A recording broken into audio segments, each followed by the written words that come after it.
Hi, listeners. Hello. Welcome to the MedInsights Unleashed podcast With your hosts, Z.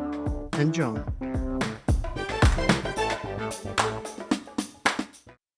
Good morning, John. Welcome back into the studio post the American Society of Clinical Oncology meeting that we were just at. How are you doing?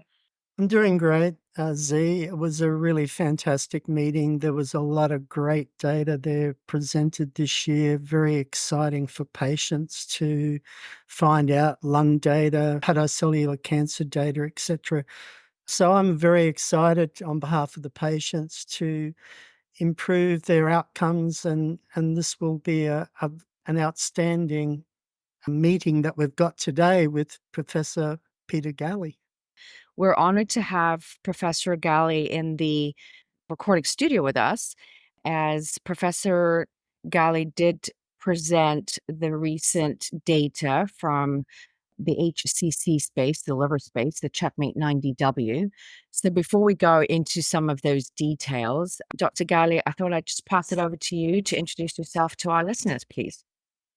Yeah, thanks for having me, dear Sarah and John. Pleasure to talk to you again and to recapitulate what we have learned at ASCO. It was an exciting meeting, to say there was some progress. Just to give my personal background, a professor of medicine at Mainz University Medical Center, and I'm a hepatologist by training. I was very happy to be amongst oncologists in an environment which was really stimulating. Yeah, let's briefly dive into the background of the situation, what we are covering today. Hepatocellular carcinoma, that's the primary tumor of the liver, and it typically develops on the background of a liver disease that can be viral hepatitis, can be alcoholic liver disease, and what we see more and more in these years is diabetes and obesity-driven liver damage. And it's common. So worldwide, we have 900,000 newly diagnosed liver cancers per year. And unfortunately, most of our patients are still dying from that disease. So there is clearly an unmet medical need. Professor Galle, within your center and in Germany, could you just share what is the current standard of treatment care for patients with metastatic liver cancer? Yeah, fortunately, we have seen very dynamic fields in terms of what we can offer in systemic therapy. That has not always been the case. And some 20 years ago, there was basically nothing else but surgery, which was resection or transplantation. And with respect to radiological treatments, we had intraarterial therapies. Radiologists were able to use a probe to guide it to the tumor and then to inject chemotherapeutic agents and embolizing agents. So it was a local therapy. But then in 2007, we saw the first treatment option in systemic therapy that was a so-called tyrosine kinase inhibitor. So a smart drug which targets specific pathways the tumor is using to proliferate. That was the start in 2007 with sorafenib and defined hepatocellular carcinoma as a treatable disease.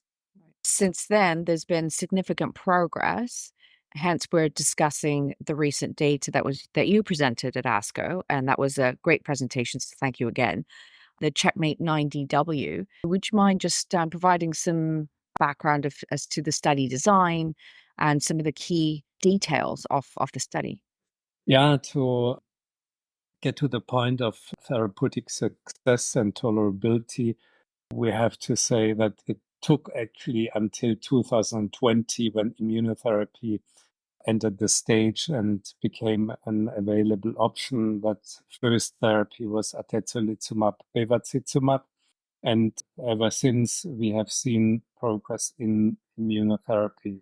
The trial I was presenting, Checkmate 90W, compared two immunological agents, ipilimumab and nivolumab, with tyrosine kinase inhibitors, which were either lenvatinib or sorafenib.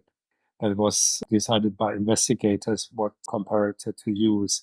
And the background for the Ipi-Nivo combination is actually a relatively old trial, Checkmate 040, which had been presented some 10 years ago and showed promising activity at that time in second line after sorafenib. So pre-treated patients who progressed on sorafenib were offered Ipi-Nivo, and there was a good signal to be observed, prolonged overall survival for those receiving immunotherapy, and that resulted in accelerated approval in the United States in second-line therapy. And Checkmate 90W was now transferring that regime to a first-line setting. Yes, there was a question about the different dosing at ASCO, and there are different doses associated with these two drugs. So maybe you would explain that to the listeners as well. Yeah, that was again based on the Checkmate 040 trial, where 3 arms had been investigated. And in the end, the arm where Ipilimumab, the CTLA-4, was used at a high dose. That is also responsible for some side effects, but that was the most efficacious regime. So if we kind of go to the next components of the patient inclusion criteria that were seen within this trial, and then even some of the baseline characteristics of patients, if you don't mind sharing that. It is very interesting. If you go through the trials over the years, then you will find quite different results for the very same agent. For example, sorafenib as a comparator arm. And that is best explained by the selection of patients. And what we have seen in recent years is a tendency to include patients with better prognosis in terms of earlier stages into the trials. And to avoid those where we know that they have poor prognostic factors, for example, main portal vein thrombosis. And when the trial was set up, we felt that it might be wise to exclude those patients with main portal vein thrombosis. Meantime, we know that these patients actually do have a poorer prognosis, live shorter, but they are benefiting from therapy. So today we would actually not exclude those patients from the clinical trial. But so was the historical background, which explains best how patient selection was made. So with intermediate stage patients, more than a quarter, and the exclusion of main portal vein thrombosis, we were including better patients. Thanks for sharing that, because it's always important to highlight some of the exclusion criteria. And I think you also shared that regardless of excluding patients that have main portal vein invasion, these patients, should they show up to your clinic, it's not that they won't be treated, right?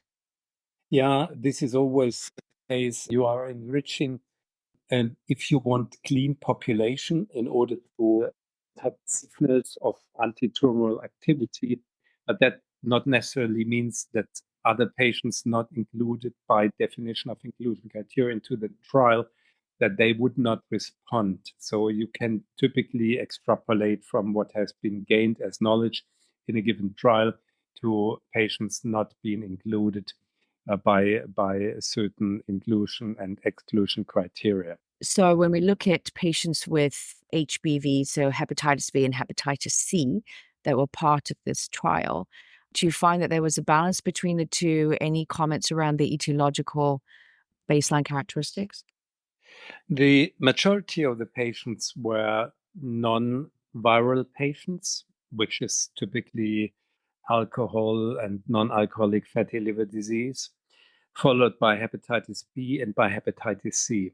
The outcome for those different etiologies in different trials is quite variable, but probably impacted heavily by biases stemming from certain prognostic factors such as alpha fetoprotein and others. So in essence, I think we do not have strong data to say that one particular etiology would be better treatable compared to others. It's an interesting information, and it was good to have in the Checkmate 90W trial these three, if you want, cohorts: viral hepatitis B and C and non-viral, and that in a fair distribution, not resulting in a population which would be too narrow. So I think it's quite good representing what we see in the clinics. And Professor Galle, could you just explain to the patients the role of alpha fetoprotein in this disease, because it can be used as a marker? yeah, alpha fetoprotein is one of those prognostic markers. In simple words, high alpha fetoprotein characterizes a non-differentiated, a more aggressive tumor, and low or normal alpha fetoprotein characterizes patients with a better prognosis. That is found, for example, by the recommendation not to transplant patients with a higher alpha fetoprotein than 1,000, because they have a high recurrence rate and are no good candidates for transplantation. And like that, certain other factors we have been already mentioning: main portal vein thrombosis, poor liver function, advanced stage BCLC, and alpha fetoprotein. They are just amongst other prognostic factors which need to be recognized upfront before getting started with a clinical trial. Many of these patients had prior anti-cancer therapy, so do you just want to have a little bit of coverage about what the different therapies were and how does that play out into this particular trial versus others? Yeah, that's an interesting question, Sean. So about 40% of the patients have seen intra-arterial therapies, which for the most part is transarterial chemoembolization, therapeutic regime applied by interventional radiologists and used for patients in intermediate stage. That was in the past a hurdle to get into systemic therapy. Why?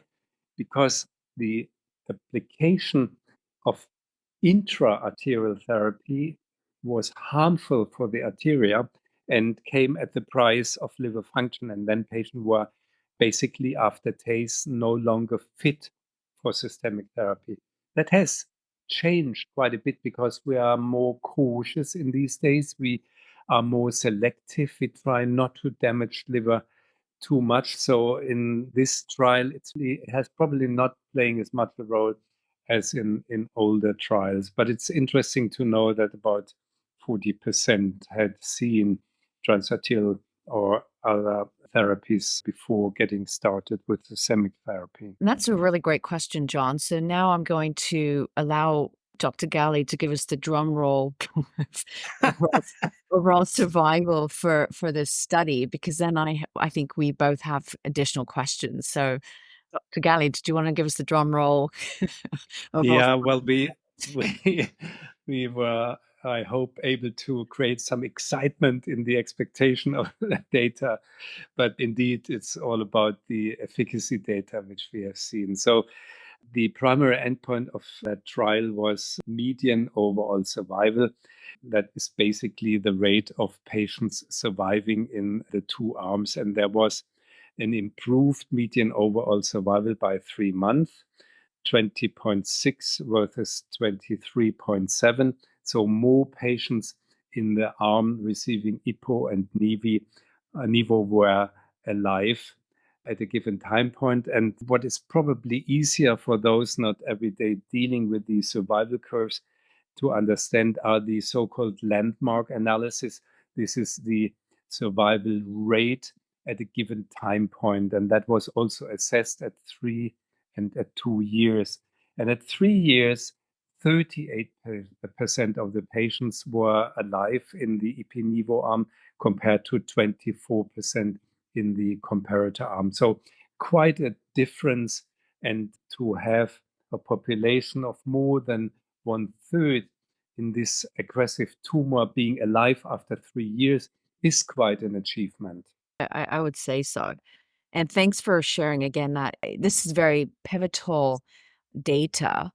And as such, I think it would be valuable for you to place it into context with current standard of care.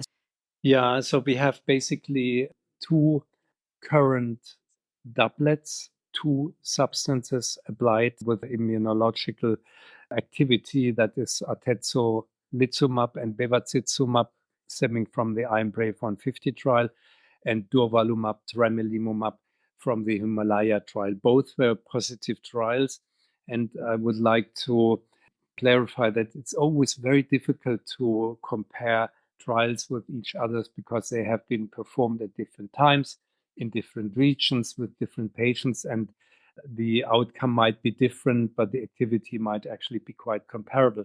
What is helpful, though, is to see the objective response. And with objective response, we mean patients who are showing a relevant shrinkage of a tumor, where the tumor either partially or completely disappears. And this was very positive in the current Checkmate 90W trial, in that we saw 36% objective responses shrinking tumors.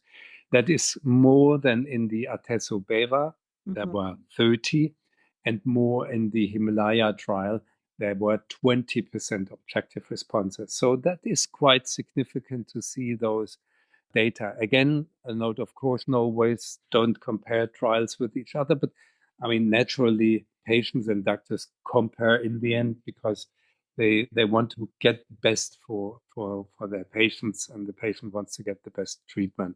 So I think the objective response data are the best we have seen so far. And they were accompanied by an interesting observation, and that was the duration of response. So if a patient responds, it took about 2 to 3 months to respond. So there was some shrinkage. And then it was actually maintained for a very long period of time, more than 30 months. That's also the longest duration of response we have seen so far in a phase 3 trial in advanced hepatocellular carcinoma. So not only did you get high response rates for the patients, they also were extremely durable, which puts it into a whole new light when we're treating this disease. It's an amazing outcome, really.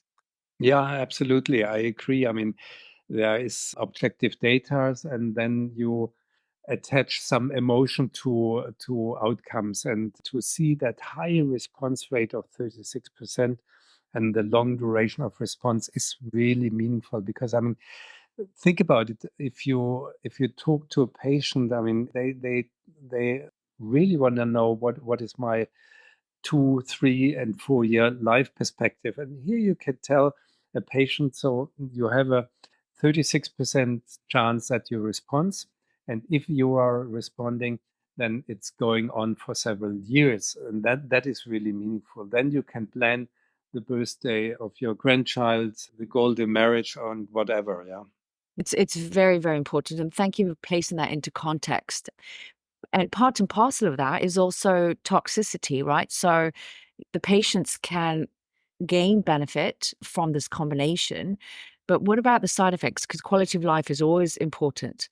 Yeah, quality of life is extremely important, and the less cure you're offering, the more important it is for the patient. Because if you have a limited lifespan, then quality of life matters. So we fortunately have also analysis of symptom development and of quality of life. You're doing that typically by questionnaires, which are not interpreted as such, where the patient just is giving points to certain aspects which have been proven in the past based on evidence to be meaningful, correlated with outcome, and meaningful for the patient. So we see a delay of development of symptoms, and we see an interesting development in terms of quality of life that probably is most easily understandable for our patients. What happens? You treat patients in both arms, and both show initial decline in quality of life. So there is some side effect profile which the patient feels. It's not as pronounced in the Ipi/Nivo arm compared to lenvatinib sorafenib arm.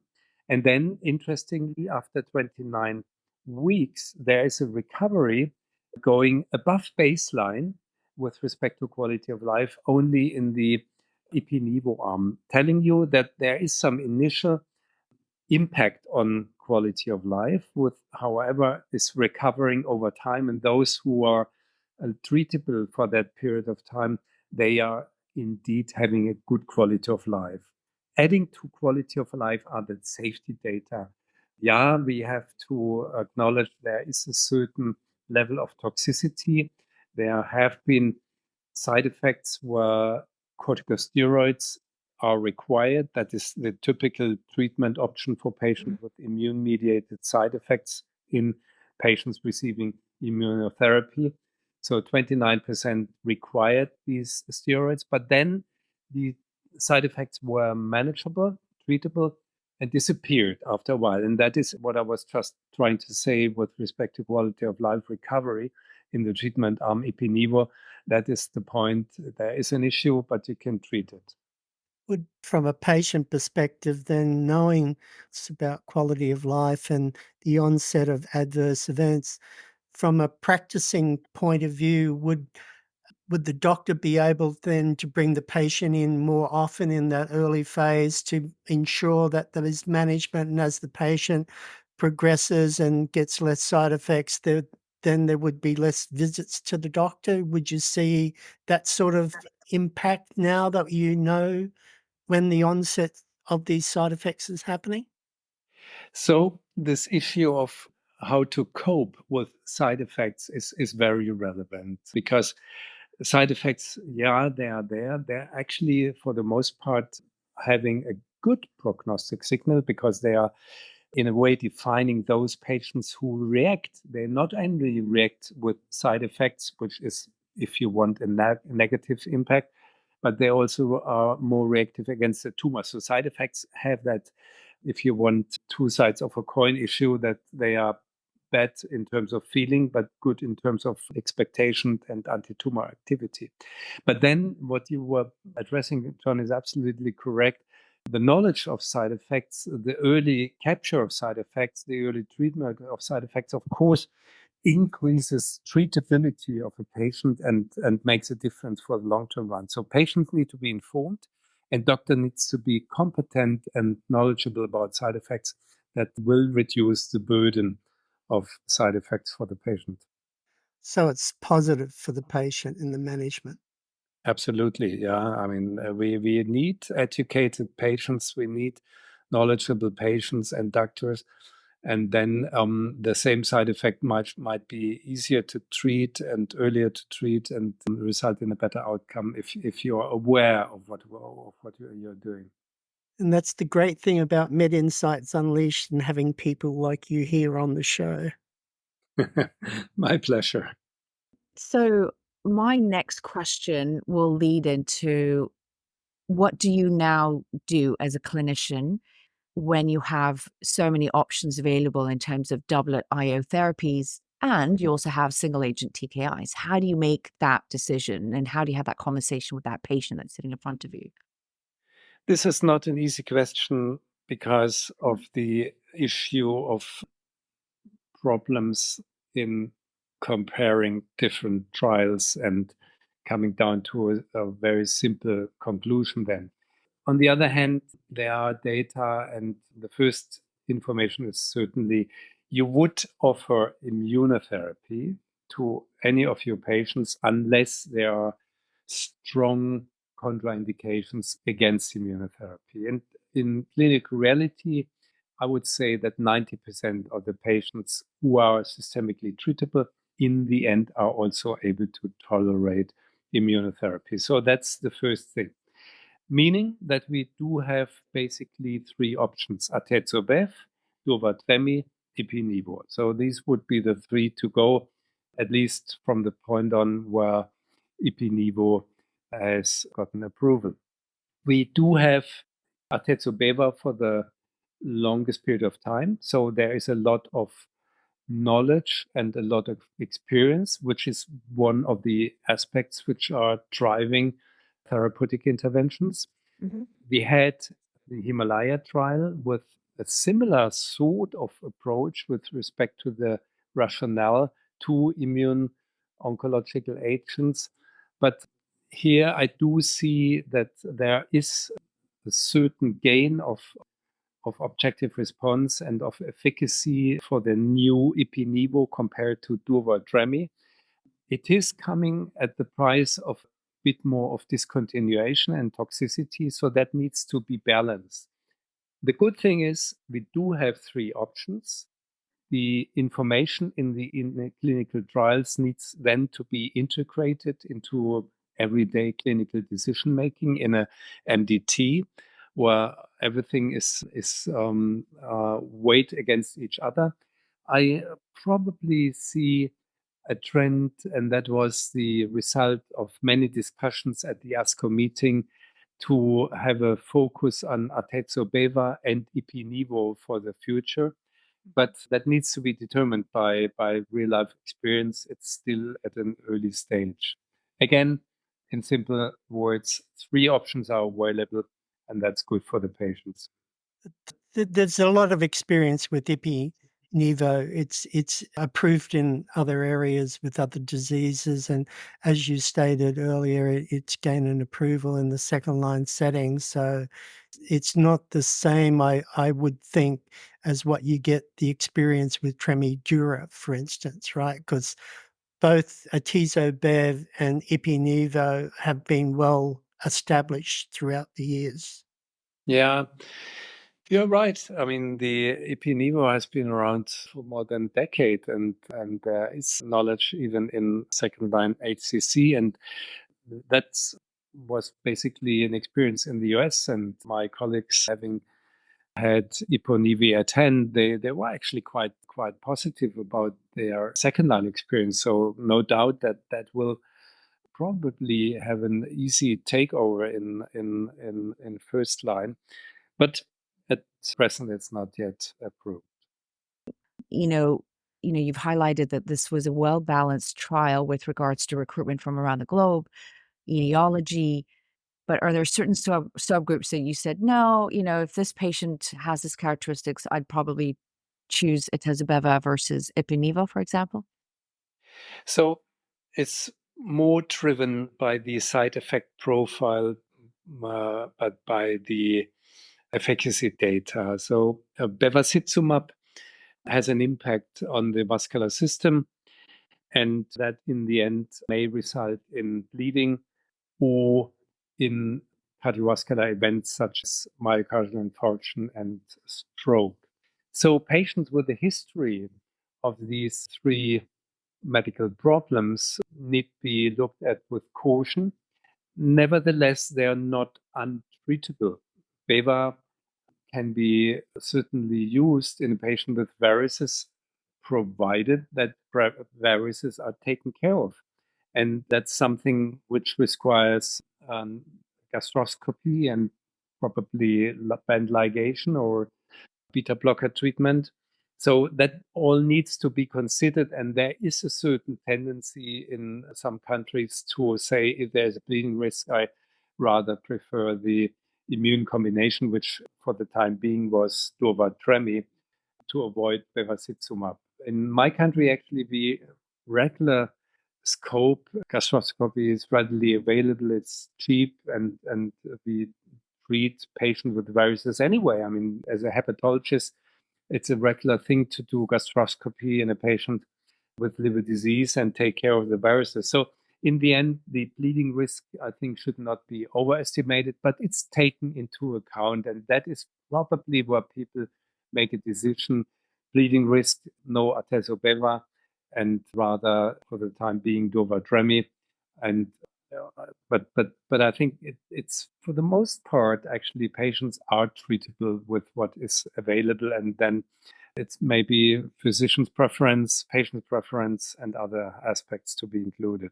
So gastroscopy was not required for this trial. Yeah, main portal vein thrombosis was excluded, defining that proportion of patients with a significant bleeding risk have been excluded. Yeah. That was both the case for Ipi/Nivo, but also for Durva/Tremi. And in the Atezo/Beva trial, main portal vein thrombosis was present and was contributing to the risk of bleeding. I've got a question regarding the control arms with lenva and sorafenib. What is the role now that for monotherapy in the treatment of this disease in the first-line setting? The monotherapy with TKIs, and in the Ipi-Nivo trial, TKI meant in 85% lenvatinib, is apparently effective. There has been a long lifespan, more than 20 months. There has been an objective response of about 13%, and that was also the duration of the response. So that is an active drug which can be used, but as we have shown superiority with respect to overall survival, objective response, and other aspects, no doubt that I would, if available, prefer immune oncological agents such as Ipi-Nivo over TKI treatment. In clinical reality, probably only 10% are treated with TKI monotherapy in first line. John, I mean, that's actually a really great question, right? Because I was thinking, you have the two agents, lenvatinib or sorafenib, which is single agent TKIs, and they're oral, right? You have Nivo. Ipi-Nivo. Sorry, I know when you combine. You have Yeah, Nivo, Ipi, Atezolizumab, durvalumab, Durvalumab. all IVs. So if I'm a patient, I'm not close to my center, for convenience sakes, I'm like, okay, can you give me the TKI because it's an oral agent? I know this is a long question. Sorry, John. But, as part of drug development for companies, should they now be looking towards like sub-Qs instead of IV therapies, alternative formulations? Yeah, the question whether oral versus IV therapy should be applied is absolutely important, because in certain areas of the world, think about Australia, and a patient who might even by plane have to travel several hours or even days to get to see his doctor. In that setting, it would certainly make sense to use an oral drug to treat where it's basically effortless. But it would be a pragmatic decision and not the first choice to be taken, because the efficacy data and in particular the toxicity data are just convincing in favor of IO-based therapies. If I picture those patients sitting in our GI oncology unit in the time of TKI and in the time of immunotherapy, it's a dramatic difference. They're much better off today. In the past, you could see from the skin appearance, they were receiving TKI treatments. You didn't even have to ask the patient. And that is, there are patients basically working, living a normal life, getting immunotherapy. So that's for me the most striking difference, actually, the efficacy combined with a good tolerability, at least for most patients. You mentioned at MDT, and we've had this discussion before on MedInsights Unleashed previously with our doctors, the role of the MDT, the role of where a patient fits in, maybe in your words, because you've got a ton of experience in this area. What would you be saying to a patient about getting therapy? The MDT is absolutely critical. It is critical in the beginning, but also during the cycles of treatment and the assessment of the situation time by time. First of all, it's complex. The options we have include liver transplantation, radiographic intervention, systemic therapy. The situation has now changed in that we do see complete responses that may result in a therapeutic conversion. Initially, a palliative setting where you say, we just want to prolong life, but that may change, and you may consider a patient to be not upfront, but as a result of therapy, treatable with liver transplantation. So these are complex decisions. They require a lot of competence, and that needs to be challenged and challenged again. Never lose a patient, never lose an opportunity here. And I think you just brought up a really good point with a combination versus monotherapy, even for those patients that are distant, is that there's a higher rate of CRs and complete responses with the combinations versus the monotherapy. Is that correct? Yeah, absolutely. I mean, we started with sorafenib in 2007, and at that time, we observed 2.7% of partial response. Very few patients showed a little shrinkage. That was all. No way to think about another option than systemic therapy. That was palliative in the beginning, and it continued to be palliative. But then later, even in the Atezo-Befa trial, where we saw 30% objective response, including 8% complete response. So in 8%, the tumor was gone. And naturally, in that patients, you would think about what else could we do to stabilize the situation. The most effective and with respect to long-term outcome, leading to the best results, therapies, liver transplantation. And that is not possible in patients with advanced stage disease, but when they, in a way, convert to tumor-free patient, then it becomes an option. Very important. Thank you for sharing all of the data that we've discussed. But before we close, Dr. Galle, I just wanted to ask you any parting words from your perspective for those patients moving forward that get diagnosed with liver cancer. Yeah, I think we have to share this information that this is a treatable disease, not for everyone, unfortunately, but for many. And with the new data of Checkmate 90W, just to highlight the combination out of high response rate, and what excites me is the duration of response. I mean, we all see these patients regularly. And if you have to tell the patient, unfortunately, now it has been working for 6 months, but now we unfortunately see progress. We have to think about something else. Here we have patients where more than 30 months of duration are observed. So that is a stable situation, which we haven't seen so far. This is really very, very exciting for our patients. Wonderful. Thank you. Well, wonderful talking to you again, Professor Galle. Congratulations again for the main presentation at the ASCO meeting for the Checkmate 90W. Yeah, fantastic. This is great. very kind. Happy to reconvene and to talk about HCC. There's more to say. Thanks for having me. And as always, John, it's a pleasure. And we will be seeing you virtually for additional recordings soon. So thanks again, my friend. Yeah, thank you again, Z. It's been a real pleasure. And thank you, Professor Galle, for all that you've done for patients over that time. Thank you, C. Thank you, John.